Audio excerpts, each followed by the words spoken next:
Esta conversación es traída a ti gracias a la colaboración entre la Iglesia Emanuel y Tecnoimportaciones Estudio. Este estudio maravilloso está ubicado en la ciudad de Medellín, en Colombia.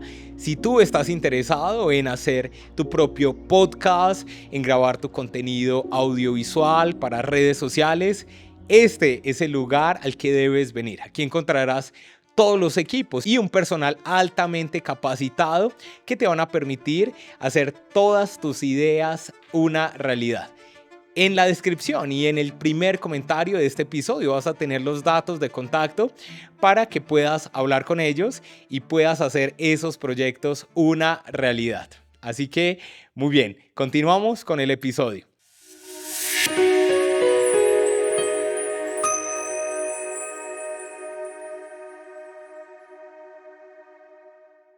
¿Cuál es la forma correcta de dar culto a Dios? ¿Será que está bien tocar la guitarra eléctrica en la iglesia? ¿Será que se puede danzar mientras alabamos al Señor? ¿Hay que dar más prioridad a la adoración o a la oración o a la lectura de la palabra? Hola, soy Cristian Ortiz, coanfitrión de este podcast Cristianismo Moderno.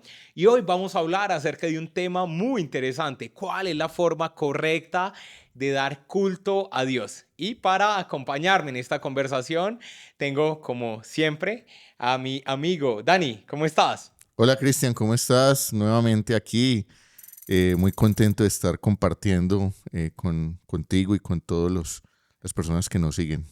Muy bien, vamos a hablar de un tema bien interesante también, tema que surge porque nos han comentado allí a través de las redes sociales que es un tema que pues la iglesia necesita claridad y para eso también hemos traído a un invitado que ya nos ha acompañado en el pasado. Luis, ¿cómo estás? Qué gusto tenerte aquí de nuevo. Cristian, ¿cómo estás? Buenas noches. Dani, ¿cómo vas? Bueno, muy complacido de estar por aquí nuevamente. Muchas gracias por la invitación. Muy bien, queremos entonces que de esta conversación surjan ideas interesantes y prácticas que podamos utilizar nosotros los cristianos para fortalecer nuestra fe y nuestra comunión con Dios. Y vamos a introducirnos de una vez en el tema y quiero preguntarte a ti, Luis, ¿qué es el culto bíblico? ¿Qué es el culto bíblico y cómo podemos entonces definirlo a la luz de la palabra? Bueno, Cristian, respecto al culto bíblico como tal, debemos de tener claridad sobre tres aspectos que son fundamentales para aclarar primero tema del culto bíblico. Lo primero es que el culto es el asunto de la adoración, o sea, ese encuentro que se tiene, permítame utilizar esta expresión, con una deidad, ¿sí? O sobre una referencia superior donde nosotros rendimos ese corazón, nuestra adoración, nuestra alabanza, si se quiere llamar así, respecto a esta deidad. Porque no se puede confundir con lo que entendemos del asunto de liturgia, porque la liturgia ya es todo el formato que va detrás del asunto. Y respecto a la palabra bíblica, sí es importante también aclararlo. ¿Por qué? Pues porque la palabra siempre ha sido golpeada en este tiempo y no quiere decir que porque digamos bíblico, todo responde a realidades que están dentro de las escrituras. O sea, no podemos asociar que todo lo que se hace es bíblico simplemente porque sacamos un texto y lo ponemos ahí y decimos esto es bíblico simplemente por sacar un texto, porque podemos deformar una forma que ya está planteada de ahí. Diciendo esto, podemos decir que el culto bíblico nuestro es nuestra adoración a Dios, hablando dentro del formato cristiano, de lo que nosotros hacemos, de nuestra búsqueda de Dios, de Jesucristo, es todo aquello que nosotros nos acercamos a Dios en adoración, en alabanza, que yo creo que más adelante vamos a dar algunos matices sobre la cuestión. Muy bien, Dani, ya pues Luis nos acaba de aclarar un poco mejor el concepto, pero profundicemos en el propósito. ¿Cuál es el propósito de que nosotros, los seres humanos, rindamos culto a Dios? Bueno, ahí tenemos que irnos al principio. Cuando Dios creó al hombre, en el Génesis, cuando nosotros conocemos que Dios crea al hombre, pues Dios crea al hombre para tener una relación con el hombre y con la mujer. O sea, Dios los creó desde sus atributos para que fueran seres en relación. ¿Sí? Mira que Adán manifiesta que no encontró una persona parecida a él en medio de la creación, y Dios crea a la mujer para que esté en relación con él, porque Dios es un Dios de relación. Y Dios creó al hombre con la intención de tener una relación con el ser humano. Cuando el hombre cae, cuando el hombre decide por libre albedrío apartarse de lo que Dios le había establecido y llega a la caída, como lo conocemos teológicamente, pues Dios mantiene su propósito de relacionarse con el hombre.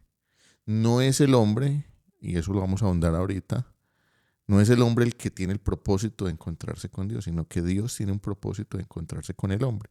Así es que Dios le provee al hombre algunas maneras para encontrarse. En el Antiguo Testamento era muy normal que las personas construyeran altares, unas piedras, unos símbolos, para allí elevar unas plegarias, adorar a Dios, ofrecer un sacrificio como una manera de decirle a Dios, Dios, aquí traigo algo que quiero sacrificar para ti. Y Dios vio en esa manera muy primitiva de que el hombre pues acercarse a él, le proveyó de esa manera. Y luego vemos ya en los textos por allá en Levítico que Dios ya le dice, bueno, el hombre tiene una manera muy primitiva de acercarse a mí, y le dio toda una serie de ordenanzas para decirle, bueno, entonces establezcamos cómo debe ser la adoración.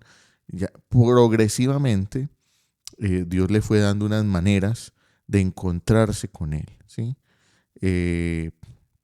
Y en el Nuevo Testamento, pues ya encontramos que Dios da una manera definitiva, y es a través de Cristo. Y cuando Él nos llama, cuando nosotros somos escogidos por Él, cuando nosotros tenemos un encuentro con Él, eh, entendemos, y Dios pone en nosotros ese querer de adorarlo, de buscarlo, ¿sí? Entonces, cuando vamos al culto, el propósito, como lo decía Luis David, es adorar a Dios, es reverenciar a Dios. Si lo quisiéramos poner en una palabra más conocida, es un homenaje a Dios. Es un homenaje que rendimos a Él en ese espacio que llamamos culto. Muy bien. Luis, tú hace un momento nos hablaste de dos palabras, el culto y la liturgia. Sí. ¿En qué se diferencian? Y eso me hace pensar de si solo podemos rendir culto cuando vamos al templo, cuando nos congregamos, o el culto es algo mucho más amplio que podemos hacer, no sé, en otros momentos y en otros espacios. Yo soy de esa generación de iglesia. eh, Cuando yo nací de nuevo, el Señor me llamó, fue en el año 2000. Eh, Nosotros vivíamos en un pueblo donde pululan ciertas iglesias, y siempre se movió la idea de culto. Vamos al culto, ¿sí? Vamos al culto. Es más, mi hijo hoy todavía me dice, "Papá, vamos al culto. Está conmigo el culto." Él todavía me pregunta eso y me dice, vamos al culto. O sea, esa palabra se nos quedó. Pero nosotros la hemos metido en un formato, la palabra culto, como que es ir a un lugar estratégico y ponernos ahí a hacer pues todas estas prácticas que hacemos de oración, cantamos, etcétera, sabiendo que la palabra culto es mucho más amplia. Por ejemplo, evocando nuevamente las palabras de Dani, en la antigüedad el culto a Dios se hacía en un lugar. Hay una palabra muy interesante en el Antiguo Testamento que se llama majano. No sé si has escuchado alguna vez. Dice que en Génesis, que cuando Israel, Abraham iba a hacer culto, hacía un majano de piedras, o sea, un bultico de piedras, y ahí sacrificaba los famosos majanos. Y ahí se botaban y buscaban a Dios. O sea, lo importante del culto es un tema de adoración. Por eso es tan problemático, y yo a veces insisto con mis compañeros y contemporáneos de la iglesia, no me tomen tan a la ligera la cuestión de Elías y los profetas de Baal, porque el problema ahí es un tema de culto. Es un tema de culto, un tema de adoración. O sea, la inclinación del pueblo está hacia los Baales, no hacia Dios. Y eso es lo problemático, esa es la gran pelea. O sea, aquí la demostración de fuego en los profetas de Baal no es un asunto de yo decir a la iglesia, hoy va a caer fuego, hoy va a descender fuego, sino que el asunto es tan problemático que necesita evidencias externas y aún milagrosas, pues para volver a llamar la atención. O sea, hay desatención en la adoración a Dios. Por eso es tan problemático el tema del Carmelo. Y por eso ocurre lo que acontece al punto, Cristian, que mira lo que dice Elías, solamente he quedado yo profeta de Dios y me buscan para matar. Por un tema de culto. El culto es problemático. Si el culto en adoración implica doblegar, implica en cualquier espacio, en cualquier lugar, debajo de la cama, de cualquier parte, ese acto de adoración, ese acto de búsqueda, de encuentro con Dios, y el cual se puede hacer en cualquier parte. Lo que pasa es que nosotros la expresión culto, como dice mi hijo, la hemos metido en un formato que la verdad responde a otro tema que es el asunto de la liturgia, que la liturgia sí es más estructural. La guitarra que hablabas al principio, ahí es donde podemos ubicar y identificar esas expresiones culturales dentro de la iglesia. Creo que ahorita vamos a profundizar un poquitico más sobre eso. Muy bien, gracias Luis y Dani. Vamos metiéndonos dentro de ese tema precisamente y lo que hoy conocemos como el culto. Realmente ya Luis nos acaba de aclarar que es un formato litúrgico y bíblicamente basados, por supuesto, en la palabra de Dios. ¿Qué elementos principales podríamos tener en cuenta para hacer una correcta liturgia que busque como propósito principal adorar y fortalecer nuestra relación con Dios? Bueno, hay que partir de una reflexión en dos niveles. Cuando nosotros vamos a la Biblia en el Antiguo Testamento vemos como lo decía ahorita, un ejercicio que se fue ordenando en el tiempo, muy litúrgico, valga la redundancia del término, en el que había una exactitud de cómo se debía adorar a Dios. ¿Quiénes podían entrar al lugar santo? ¿Quiénes podrían llevar los sacrificios? ¿Qué días se podían hacer? ¿Sí? ¿Qué días eran aceptables las adoraciones y las alabanzas? ¿Y cómo debía estar vestida la gente o preparada la gente para acceder a esa liturgia?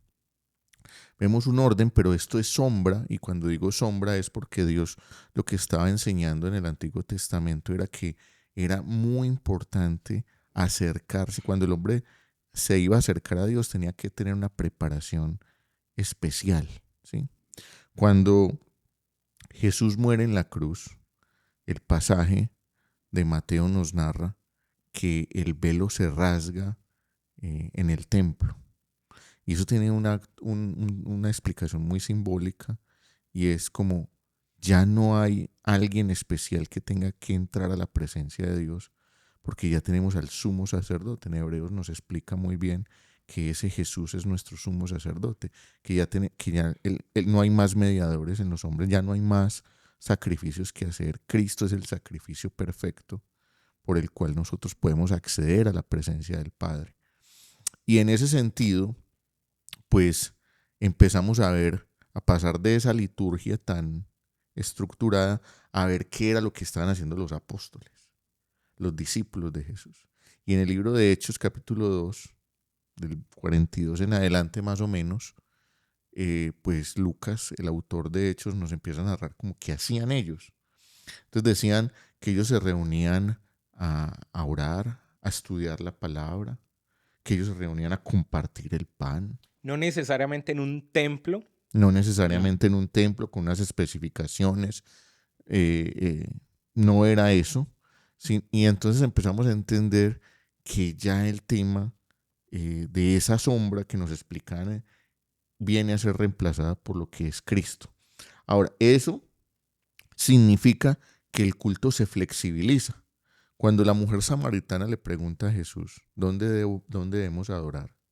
Jesús le dice, la hora es y ahora viene en que ni allá ni allá, sino que el Señor busca adoradores en espíritu, ¿sí? Es decir, una relación personal de cada individuo con Dios, porque Jesús ya estaba poniendo de presente que Él iba a reemplazar eso y que podemos acceder. Pero hay un tema que no quisiera dejar de tocar en esta pregunta, y es que flexibilidad no significa desorden. Ujú. Flexibilidad no significa de cualquier manera, porque Dios es un Dios de orden. Si nos lo mostró en el Antiguo Testamento, también Dios quiere que la adoración que hagamos a Él sea solemne, sea una adoración organizada, que podamos llegar ante su presencia preparados, ¿sí? Entonces tampoco es de cualquier manera. Flexible no significa de cualquier manera. Muy bien, esta pregunta que viene a continuación va dirigida a los dos y hay dos conceptos que parecieran contradictorios. Uno es la incapacidad del hombre de buscar a Dios por sí mismo.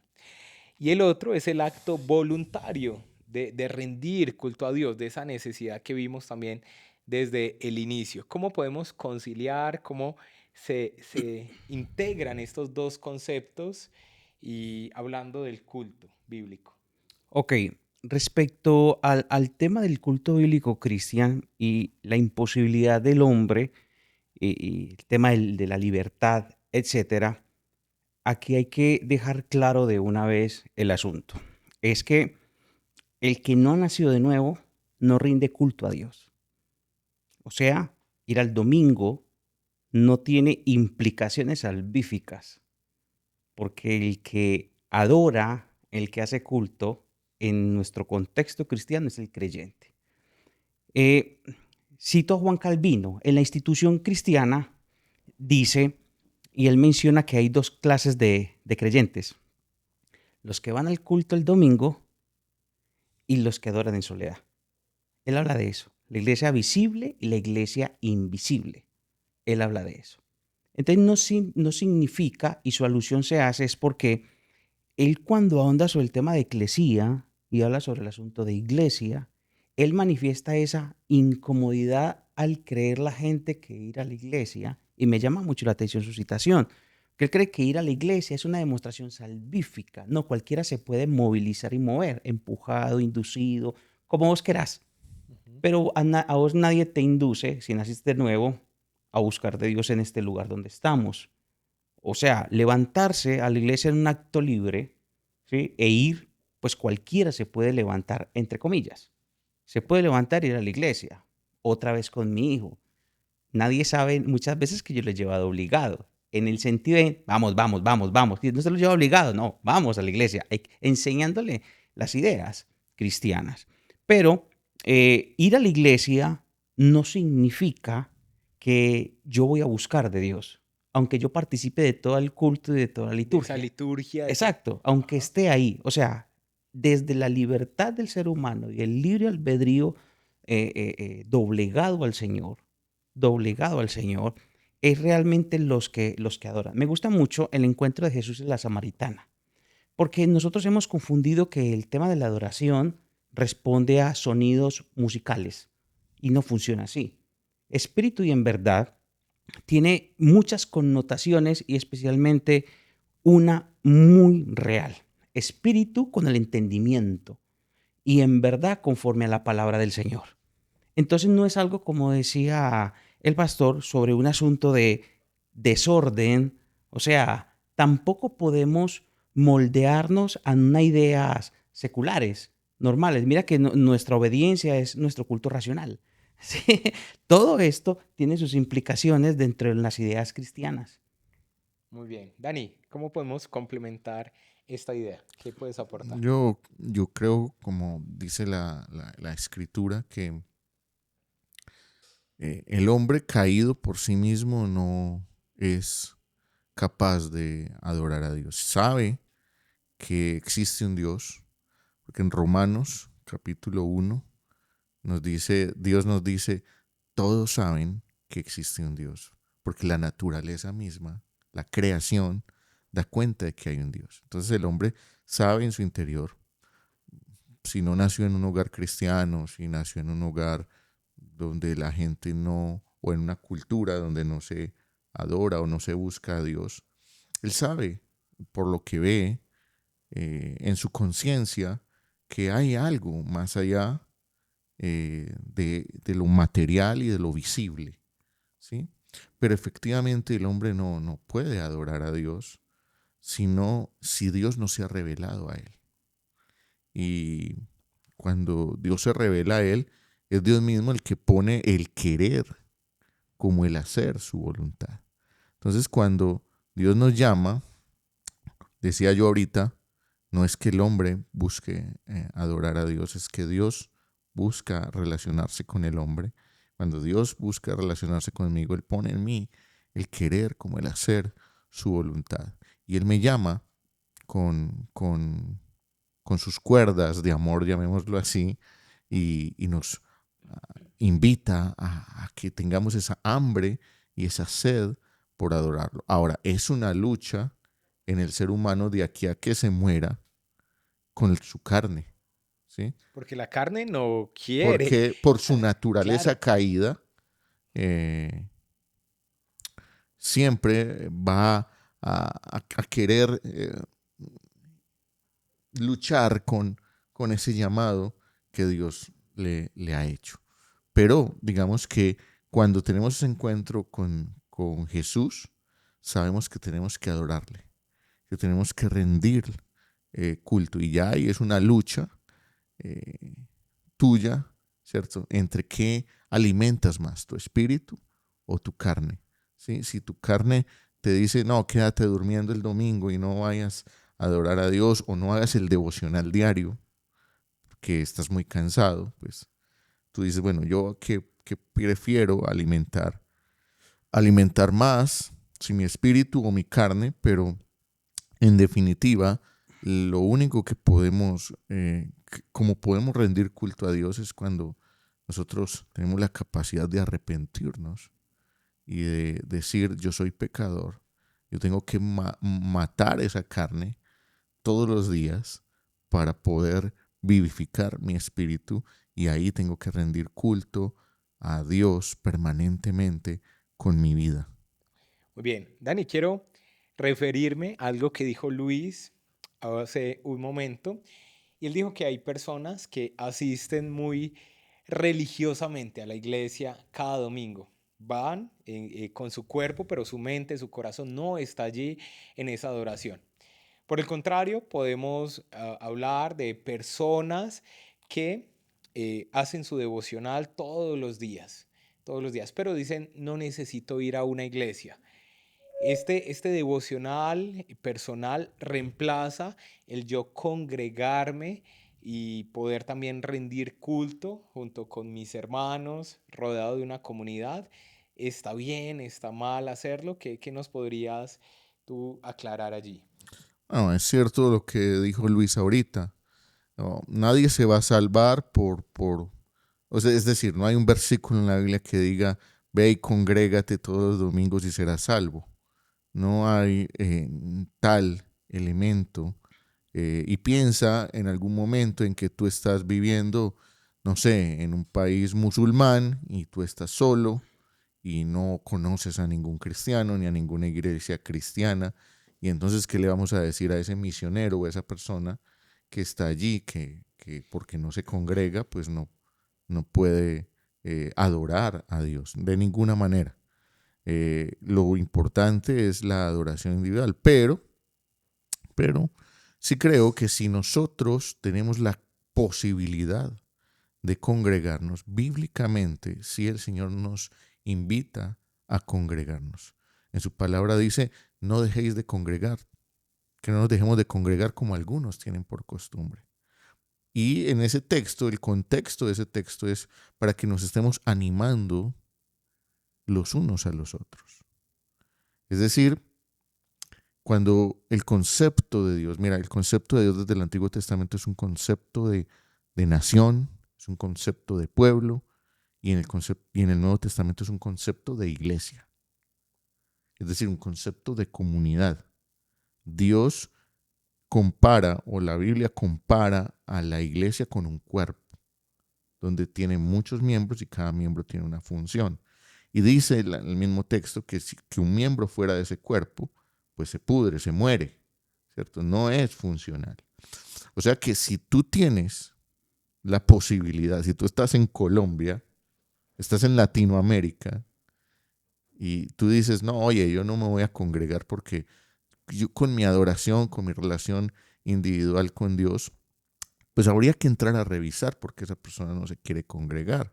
Si es realmente eso o hay detrás algunos elementos que dicen, eh, yo lo que pasa es que no soy capaz de sujetarme, o lo que pasa es que no soy capaz de servir a mi comunidad local, o no quiero poner mis dones y talentos que Dios me ha dado al servicio de la congregación.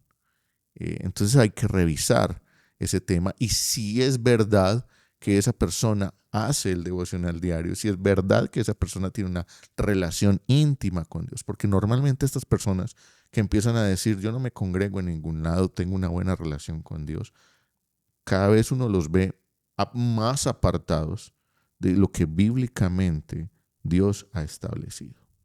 Muy bien. Ya para cerrar este punto, Luis, ¿qué le dirías a una persona que esté en esa situación?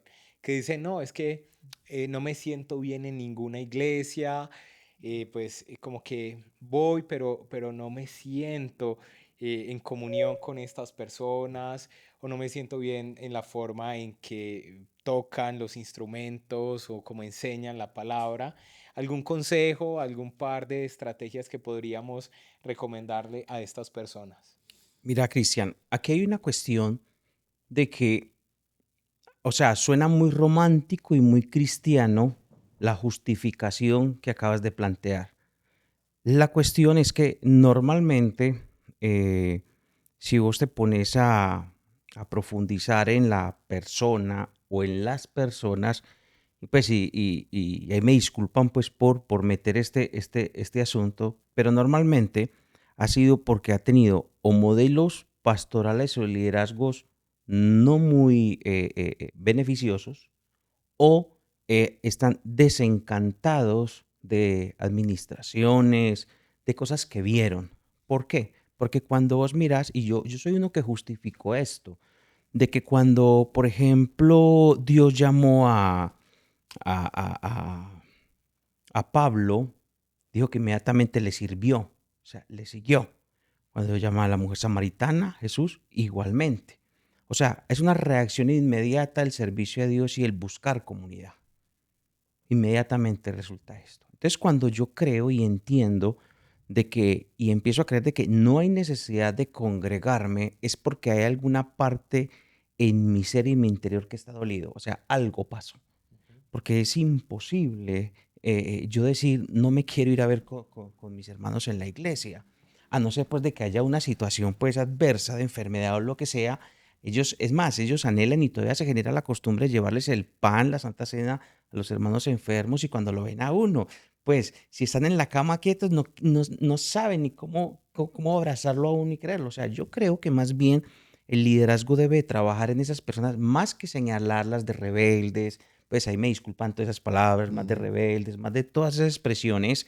O sea, preguntar, indagar, venga, ¿por qué no te querés congregar? O sea, detrás de eso debe haber una intención o de una mala doctrina que pueda estar dando vueltas eso es como un noviazgo. A ver, si la novia no quiere responder a mi relación es porque algo está pasando o te portaste mal, o sea, la relación no se rompe tan así. Tan así. Entonces yo creo que ese romanticismo que le ponemos, no, que yo quiero congregar, porque Dios está en todas partes, es la justificación de una falta de confrontación a una realidad que yo pueda estar cruzando de relacionamiento. Muy No, bien. no sé. Total, total, total, sí.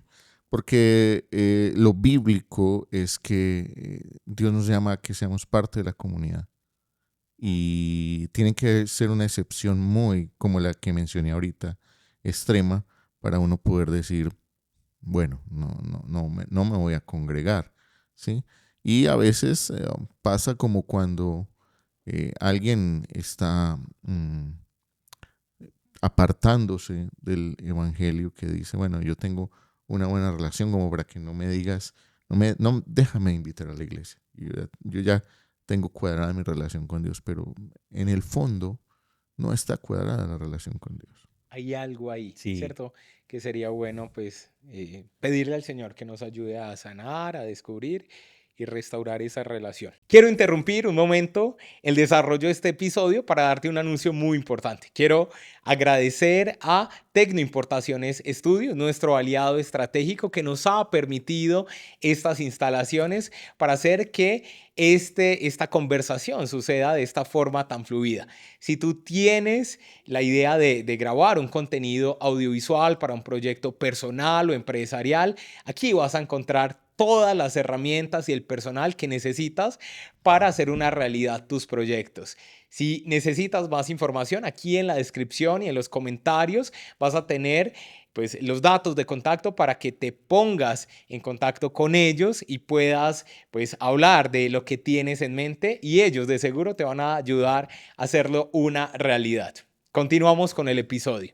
Dani, pasemos a otro tema que también es muy interesante, y es que en el último tiempo han tomado fuerza algunos movimientos que se llaman carismáticos o neopentecostales, y vienen influyendo en la forma de rendir culto. ¿Podrías explicarnos un poco más a qué se refieren estos conceptos y cómo esto ha venido influyendo en la forma en cómo nos relacionamos con Dios en la liturgia y en el culto personal también al Señor?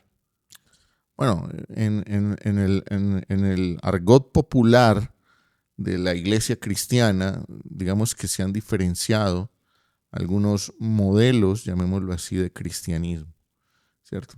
Tenemos un poco a los bautistas reformados y, digamos, algunos otros movimientos que han venido surgiendo, como los movimientos pentecostales, movimientos en donde se da un poco más de libertad a la obra del Espíritu Santo, llamémoslo así, donde se le da libertad que existan manifestaciones del Espíritu Santo y se cree mucho en los dones del Espíritu Santo, los dones mencionados en el Nuevo Testamento.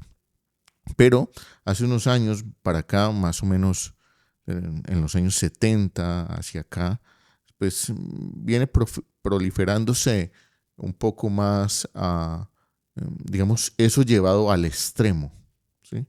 Llevado al extremo, y a eso es lo que algunos han empezado a catalogar como neopentecostalismo, y o movimientos carismáticos, y es donde se le da demasiado protagonismo a esa obra del Espíritu Santo o a esos dones del Espíritu Santo, y donde hay, digamos, algunas incluso confesiones que dicen, mira, si tú no hablas en lengua, tú no estás bautizado por el Espíritu Santo.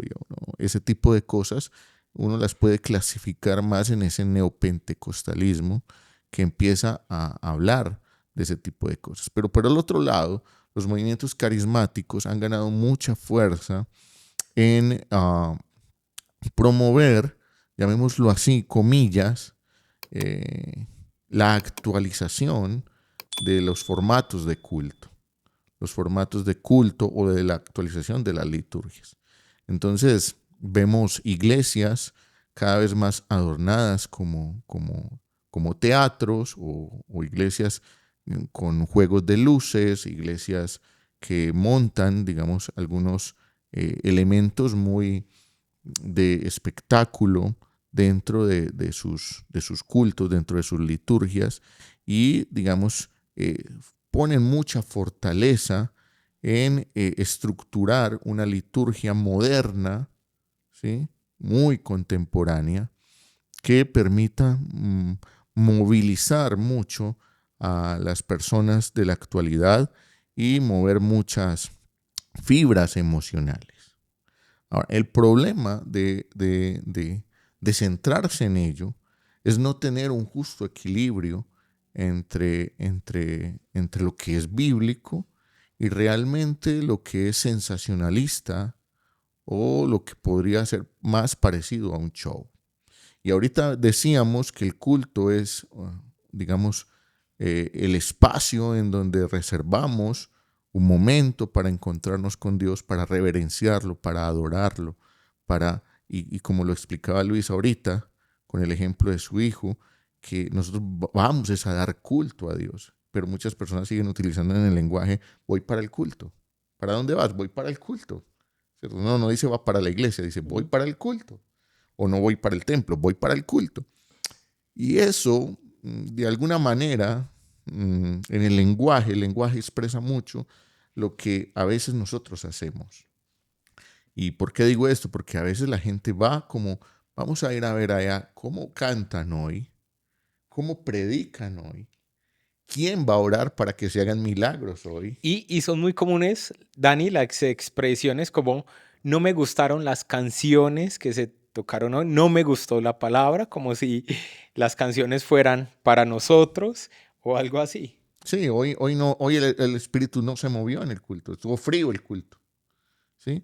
Porque es como cuando compramos una boleta para ir al estadio o para ir al teatro a ver un espectáculo y las personas van y dicen, bueno, vamos a ver hoy cómo van a cantar, si van a cantar canciones muy bacanas, muy interesantes, muy movidas, o si hoy va a haber de repente algún show especial o el predicador pues va a ser un predicador entretenido, jocoso, que moviliza, que mueve las emociones de las personas. Y el problema de eso es que cuando tú le das mucho de eso a las personas que van a la iglesia, pues eso se vuelve como una droga adictiva. Sí, hoy no estuvo interesante el culto porque hoy nadie se cayó cuando el predicador habló, porque hoy no pasaron las personas a llorar al frente cuando el predicador hizo la predicación. Y lo primero es que el culto es algo que yo voy a dar.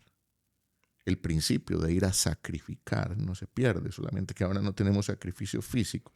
Sacrificamos nuestros pensamientos, nuestros sentimientos, incluso nuestras emociones. Sacrificamos nuestra carne para ir a adorar a Dios. Eso es lo primero. Y si en esa adoración a Dios, Dios se manifiesta a nosotros, Dios nos da, Dios nos bendice, pues ese es un efecto, pero que no debería privarnos de ir a adorar a Dios, porque es lo fundamental, ¿no? Lo fundamental no es ir a recibir algo de parte de Dios. Ya vamos porque hemos recibido de Dios y vamos a darle la honra y la gloria a Él solo porque Él es. ¿Sí? Muy bien.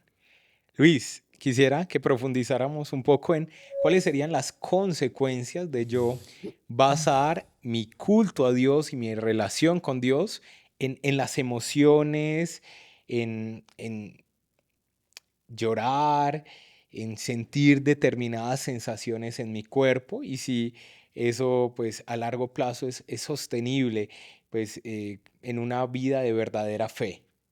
Mira, el mandamiento es muy claro. Al Señor adorarás y a Él solo serviremos, ¿sí? Solo servirás y a Él solo adorarás. La cuestión con lo que venía hablando el pastor es un asunto de adoración. El formato litúrgico del supuesto culto está enfocado en estereotipos. Y al estar enfocado en estereotipos, empezamos a entender una especie de idolatría que nos empieza a sacar de adoración. ¿Sí? Nos empieza a sacar de adoración. Ahora, dentro de la iglesia no podemos eximir la responsabilidad de que nuestra parte de los expositores, de los que enseñan, los enseñadores y los predicadores que llamamos, deben de tener un nivel donde las escrituras sea el centro de atención de la enseñanza en el culto cristiano que nosotros llamamos, o sea, en esa adoración. Nosotros debemos de responder a la palabra de Dios bien enseñada. Y si no está la palabra de Dios, tenemos un problema ahí en el asunto. Entonces, también hay que involucrarse con eso. Respecto a la cuestión de esos formatos, pensamos de que podemos seguir por ahí, pero llama la atención y mueve las experiencias. Yo con las experiencias, yo muchas veces personales, yo las dejo ahí personales. El problema es traerlas y querer creer y querer, perdón, de que si yo lloré en el culto cuando vino el pastor a predicar, tú también tienes que llorar. O sea, yo no puedo hacer un punto en que todos tenemos que llorar cuando llego, por ejemplo, yo a predicar. O cuando, por ejemplo, hay una expresión carismática que todos tenemos que responder a ella. En eso también existe la manipulación. Sí, existe la manipulación. Y como seres pensantes, racionales, también somos muy manipulables mentalmente. Y ese es el problema del movimiento carismático. ¿Sí? La influencia en las emociones. Ahora, tus emociones son muy respetables, pero no me puedes meter en un formato en el cual de pronto yo no me siento identificado. Entonces, si no lloro, es porque no sentí a Dios. Entonces, si no brinco, es porque no sentí a Dios. Yo creo que todos cuando estamos en el culto adorando a Dios, en ese formato que nosotros tenemos, ¿qué debemos de hacer nosotros? Responder a la palabra de Dios en obediencia y que sea también bien enseñada. Bien enseñada. Muy bien. Quiero que esta pregunta que viene a continuación, el que sea voluntario, primero para responderla. Alguna vez asistí a una iglesia donde no sonaban las palmas en las canciones porque precisamente decían que era algo que podía mover mucho las emociones. Por el contrario, alguna vez que estuve de misiones en la costa colombiana, hubo pues una alabanza extensa, movida, alegre, con instrumentos pues muy típicos de esta región. Las personas danzaban, se movían.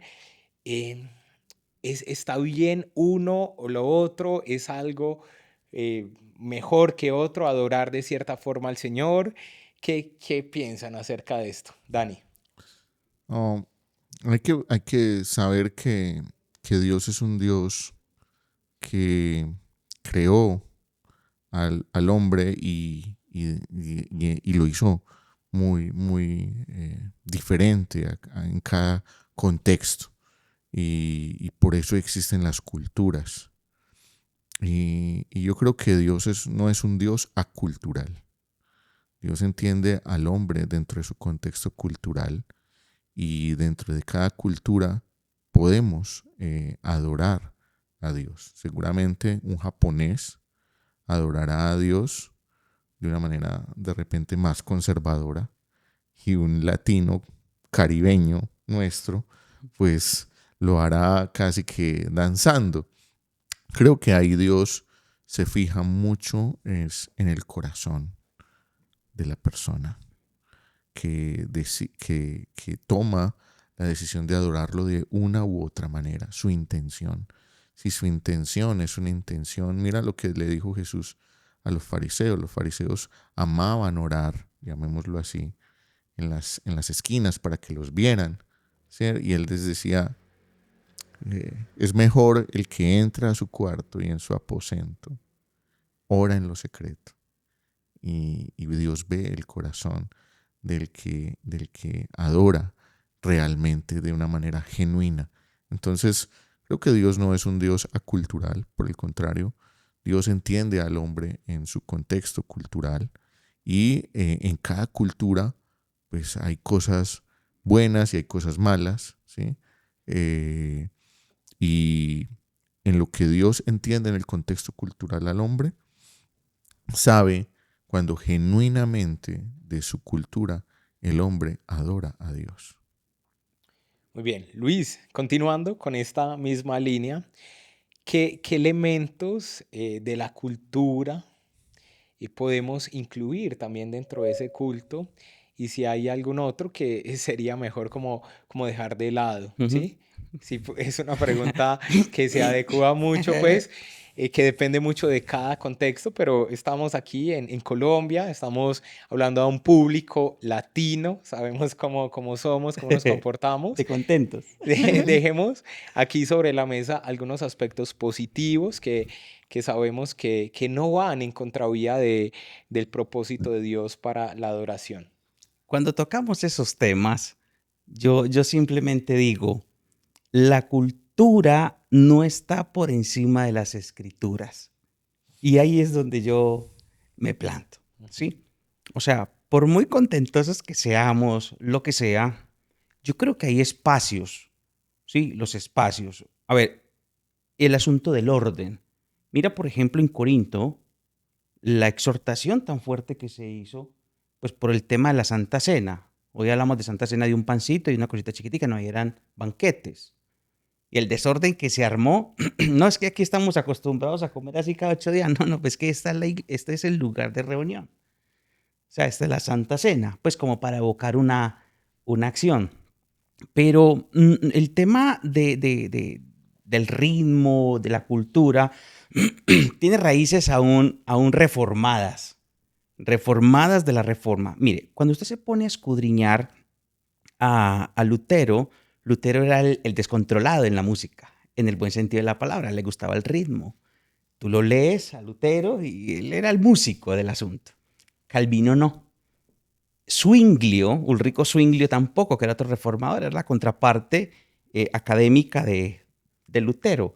Pues miras a Lutero, que tuvo la visión de Dios, formulaciones y todo eso, pero Ulrico Zwinglio fue el ala racional.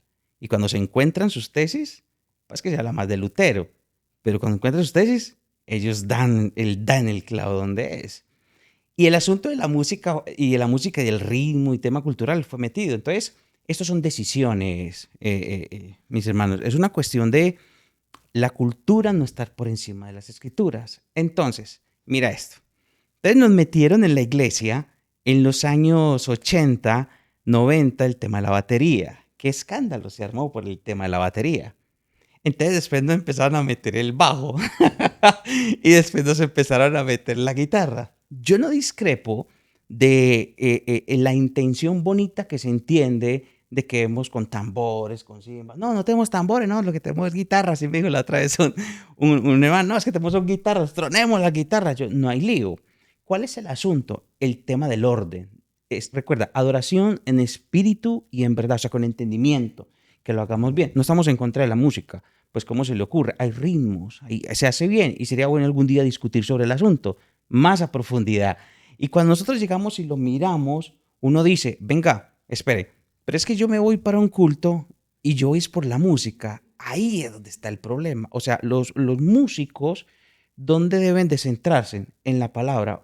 Es que es difícil encontrar músicos o cantores dentro de la iglesia o grupos que se enfoquen en el tema de la adoración perfecta hacia Dios, sino que lo que se busca es sentirse bien. Y ese es el lío que empezamos a tener, el sentirse bien. Entonces ya viene la palabra y nos salimos. Entonces ya viene la predicación y nos vamos. Entonces ahí es donde tenemos un problema. Yo no recomiendo instrumentos ni tampoco hago mención específica de algunas cuestiones. Yo mando a revisar otra vez que la cultura no esté por encima de las escrituras. Fui invitado hace un tiempo. Yo soy de aquí de Medellín, Antioquia, bueno, y por aquí donde me muevo. Fui invitado a los Llanos Orientales y empecé yo a predicar y yo dije, no, ven, vamos a poner una musiquita de fondo. Cuando empezaron allá con el arpa, ¡ah! Y yo decía, venga, pero es que esta canción con esto ni me concentro ni baja el Espíritu de Dios. Yo, no, apaguen eso. Más bien no. Más bien no. Entonces es un tema cultural y ellos felices con el asunto. No le podemos quitar el arpa. Son cosas que van a seguir llegando, pero que hemos de marcar un orden dentro de la iglesia. O sea, venimos a adorar a Dios y nunca robarle la posición que tiene la palabra de Dios dentro de la iglesia. Muy bien, Luis. Ya para ir cerrando, muchas gracias por todos estos temas. Si tú quieres que hagamos un episodio especial hablando acerca de la música y cómo esta también hace parte de este culto, entonces déjalo por allí en los comentarios para preparar un episodio especial acerca de este tema. Dani, para ir cerrando ya este tema, algunas recomendaciones prácticas, tanto para los cristianos que asisten regularmente a una iglesia, como para los líderes que están encargados del formato, del orden del que hemos venido hablando, de fomentar un buen propósito. Algunas recomendaciones para fortalecer un culto correcto al Señor? Ok, yo haría un ejercicio de recoger varias ideas que hemos lanzado acá. Lo primero es que la Biblia para nuestro tiempo, estamos en el nuevo pacto, no tenemos una liturgia rígida, es flexible, pero repito, flexible no significa desordenada, ¿sí? Flexible significa que podemos adorar a Dios, que podemos buscarlo, que podemos en los contextos culturales eh, buscar cómo bíblicamente, sin salirnos de los parámetros bíblicos, adorarlo. Pero eso no significa que perdamos la solemnidad.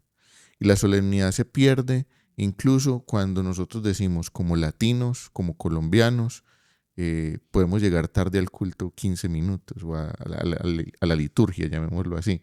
Podemos llegar 15 minutos tarde, podemos llegar 10 minutos tarde. Bueno, ahí ya empezamos perdiéndole respeto y solemnidad a ese espacio, ¿cierto? Porque estamos diciendo, bueno, puedo llegar tarde, puedo interrumpir la adoración de mis hermanos entrando y corriendo las sillas y moviéndolas.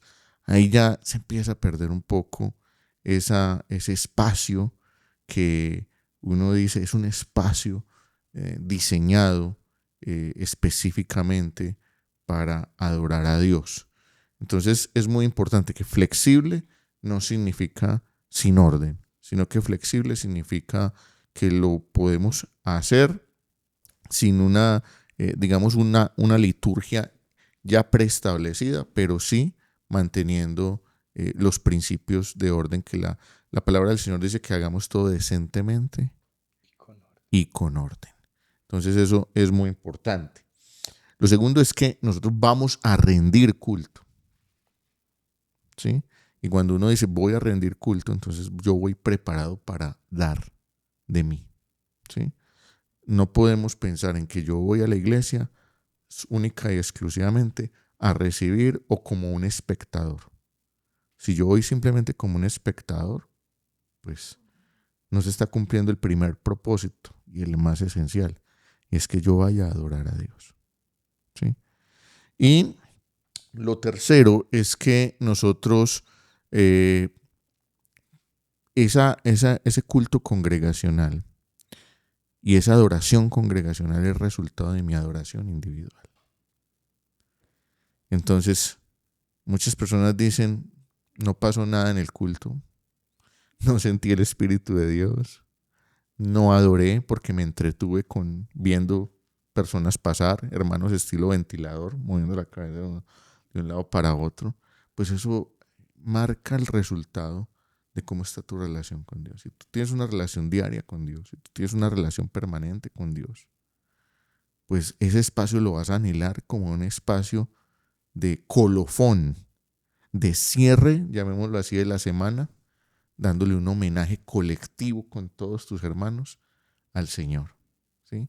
Y vas a ir y te lo vas a disfrutar y vas a estar ahí porque también es agradable y gozoso estar en la presencia de Dios. No es un tema aburrido, como medio soso, no.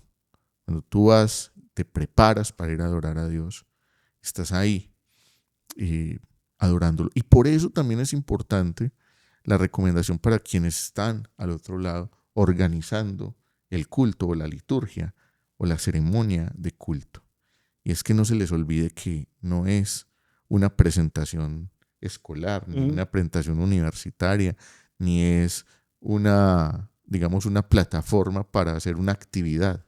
Es una ceremonia solemne de adoración.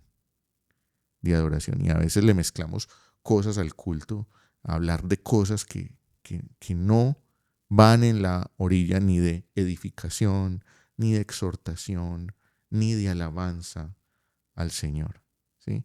Y le mezclamos un montón de cosas que no hacen parte del culto, podrán hacer parte de otras reuniones, pero que se salen del marco de culto. Y ahí es muy importante que los directores, que la alabanza, que el predicador esté muy sintonizado en que ese día es un momento solemne. Solemne no significa rígido, aburrido, lo repito insistentemente, pero sí que es un momento donde tenemos un propósito común, que es adorar a Dios. Muy bien, Dani. Creo que esos 3 puntos recogen gran parte de todo lo que hemos hablado. Luis, unas palabras finales que den cierre a toda esta conversación. Ok, respecto al tema de la adoración, es muy importante mencionar lo siguiente. Cuando nosotros vamos a la iglesia, que es nuestro punto de reunión que nosotros llamamos vamos a la iglesia, ese grupo de reunión, a mí me llama mucho la atención y ahí van las palabras de recomendación, es que cuando se dice, es que en este culto no sentía a Dios, o es que en esta reunión no sentía a Dios. Yo creo que la insistencia que muchos predicadores tenemos en dale lugar a Dios, busca de Dios, yo creo que la mejor forma de demostrar que en el culto o que en la iglesia o en la reunión se movió Dios es dándole lugar a la palabra de Dios. Yo creo que no son suficientes 20 minuticos, sino que es importante darle un tiempo prudente, 40 minutos, 45, por ejemplo, llegar y yo decir, no, es que hoy se movió mucho el Señor y no, la predicación no se pudo dar completa. Sí, yo soy de los que me centro más en la palabra del Señor, yo prefiero más bien recortarle a lo otro que a la palabra del Señor, porque es el punto de adoración. Entonces, mi mayor recomendación es darle lugar al Espíritu de Dios dentro de la iglesia, ¿cómo? Predicando más y enseñando más la palabra de Dios. Muy bien. Luis, Dani, ha sido una conversación muy, muy interesante. Y si tú has llegado hasta este punto, pues muchas gracias por prestarnos tu atención, tus oídos, para permitirnos conversar acerca de estos temas.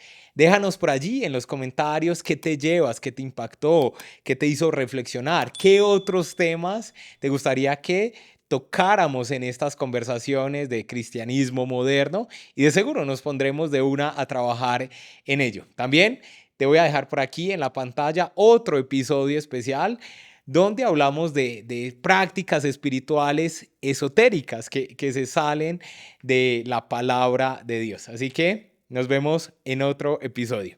Chao, chao.